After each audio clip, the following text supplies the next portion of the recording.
being prepared for an emergency is so important for all of us, and part of that really means having all of the proper supplies to build an emergency preparedness kit. Joining us to help us build a kit, freshen up the one that we already have, Charles Blake Jr., CEO of the American Red Cross Texas Gulf Coast region. Thank you, sir, so much for joining us this morning. Sofia, thank you for having us here today. We're excited to be back. So good to see you. And talk about emergency preparedness. It is National Preparedness Month, so want to make sure our folks in Houston and the surrounding areas know what to do if an emergency occurs. Okay, so we're going to get to that, but you have been saying you have been super busy, nonstop. We have. There's been multiple house fires, apartment fires, wildfires just in our area, not to include what we're seeing on a national level. You know, our hearts go out to those folks in Hawaii, in Florida, in Georgia, in the Carolinas, and we have been in a constant response mode. I think there's, you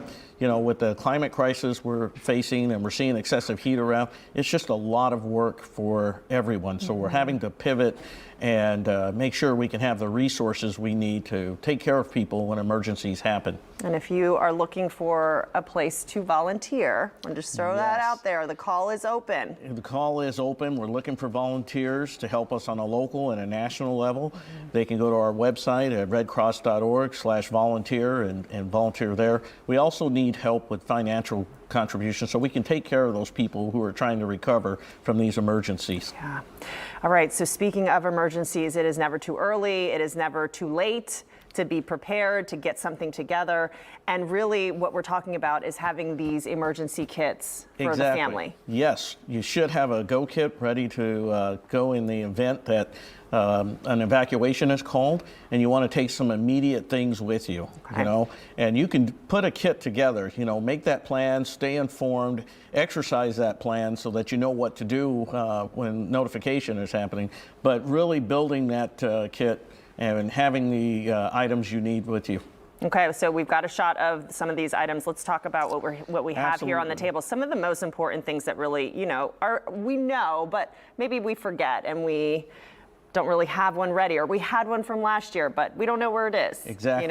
You know, we have so many new people that have moved into our area. They haven't been through this before, so we want to make sure that we're educating them on some of the things that they'll need. This I really like. This is a portable radio, flashlight, and cell phone charger.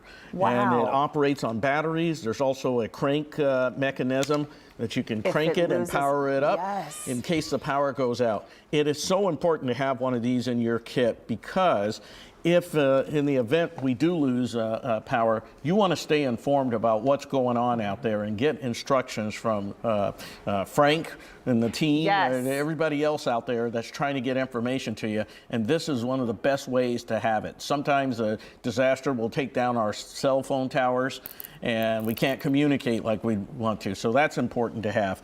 You should take some personal items, you know, sanitary items that you'll need.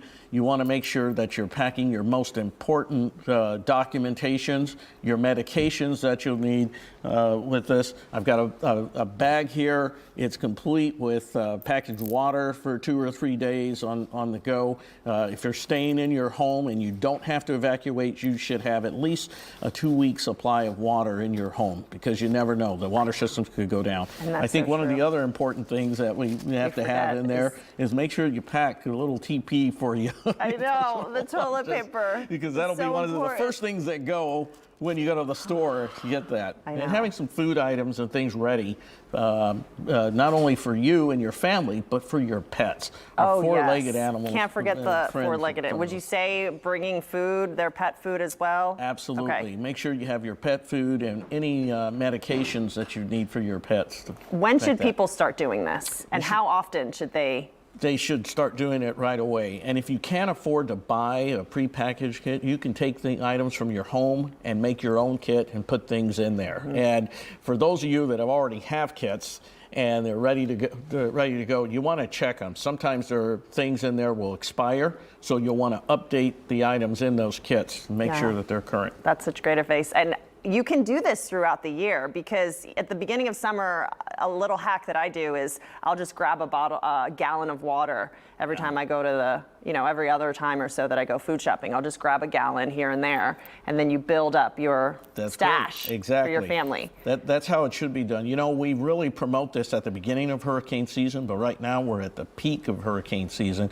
And so it's a good reminder for people to just pick up those little extra items at the store, put them on their shelf or put them in their kit, and just have them ready in the event an emergency is called and you have to evacuate. Yes, because we know all too well here in the Houston area that once we are already in the thick of these emergencies, water is off the shelves. Absolutely. Batteries are off the shelves. People are really scrambling to find these important items. And what other ways that people can help us is there is a blood shortage going on across our country right now. And with these disasters occurring, we're having to cancel a lot of blood donations. So we're asking people to come out from areas that are not impacted and to give blood. They can donate here locally to the regional Gulf Coast Blood Center, MD Anderson Blood, or even those that are our donors from the Red Cross. They can donate there. So that's most important. That's so many ways. So many to ways donate, to help, to engage. Time, money, blood. I mean, and just get your stuff ready, get it ready to go. Exactly. Never too early, never too late. Thank you so Charles much Blake, for having us. CEO of the Greater Houston Chapter of American Red Cross. Thank you so much for joining us Thank this you. morning.